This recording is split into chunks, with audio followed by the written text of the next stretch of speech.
Problem I faced as a 11th grader PCMB student. Hi and welcome back to my YouTube channel. Basically, I'm a 11th grader PCMB student as well as NSEB and NEET aspirant. So without any further delay, let's start this video.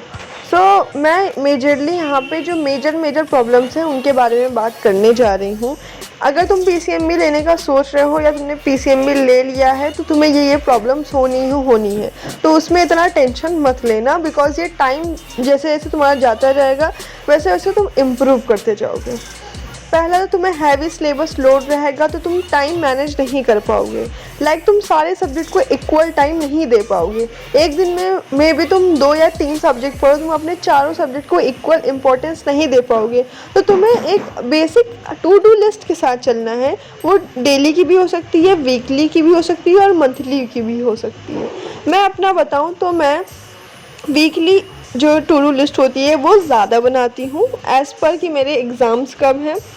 And हाँ, मैं पहले basic पढ़ती हूँ, उसके बाद मैं JEE या NEET level का पढ़ती हूँ। जो हमारी फिज़िक्स और केमिस्ट्री है वो मैं जेई लेवल का ही पढ़ती हूँ। हाँ, नीट के मैं क्वेश्चन सॉल्व करती हूँ, मैं अब करूँगी। अभी मैंने बेसिक्स सारे कंप्लीट कर लिए हैं, सारे चैप्टर्स के जितने मेरे टू डू लिस्ट में थे इस वीक के। ओके, सो इस तरीके से तुम्हें पढ़ना है। अगर तुम एक प्रॉपर प्लानिंग के साथ पढ़ोगे तो चीज़ें फिर टाइम मैनेज हो जाएगा।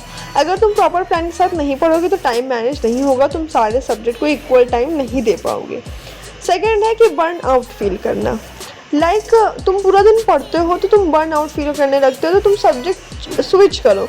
मैं अपना बताऊँ, मैं 3-4 घंटे एक सब्जेक्ट पढ़ती हूँ और फिर जब मुझे वो सब्जेक्ट समझ में आना बंद हो जाता है देन मैं दूसरे सब्जेक्ट पे स्विच कर लेती हूँ। तो ये एक टिप है। दूसरा, तुम्हें करियर कन्फ्यूज़न बहुत रहेगा तो उसकी तुम्हें टेंशन नहीं लेना है।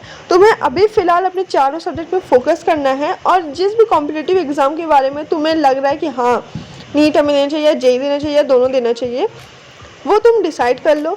बाकी तुम जब 11th कर लोगे, 12th में एडमिशन तुम्हारा होगा, 12th में जब जाओगे तो तुम्हें वो धीरे धीरे करियर की क्लैरिटी होती जाएगी, तो उसको तुम्हें इतनी टेंशन में नहीं लेना है। बेसिकली पीसीएमबी एक बहुत ही अच्छी स्ट्रीम है। कंक्लूजन यही है, बिकॉज हमारे पास करियर ऑप्शन बहुत हो जाते हैं।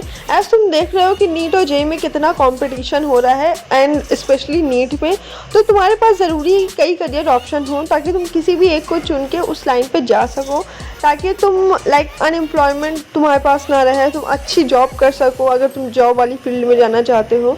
तो इसलिए तुम्हारे पास ऑप्शन बहुत अच्छे खुले रहेंगे। सो मेक श्योर तुम्हें पीसीएमबी में जाना चाहिए। मेजर प्रॉब्लम मैंने तुम्हें बता दी है कि हैवी सिलेबस होगा, टाइम मैनेज नहीं हो पाएगा, करियर कन्फ्यूज़न रहेगी, बर्न आउट फील होगा। पर जब तुम इन चीज़ों को मैनेज करोगे तो वो भी सही हो जाएगा। सो बेसिकली यही थी आज की वीडियो। अब मिलते हैं तुम्हें नेक्स्ट वीडियो में। मेक श्योर तुम चैनल को सब्सक्राइब कर देना एंड थैंक यू।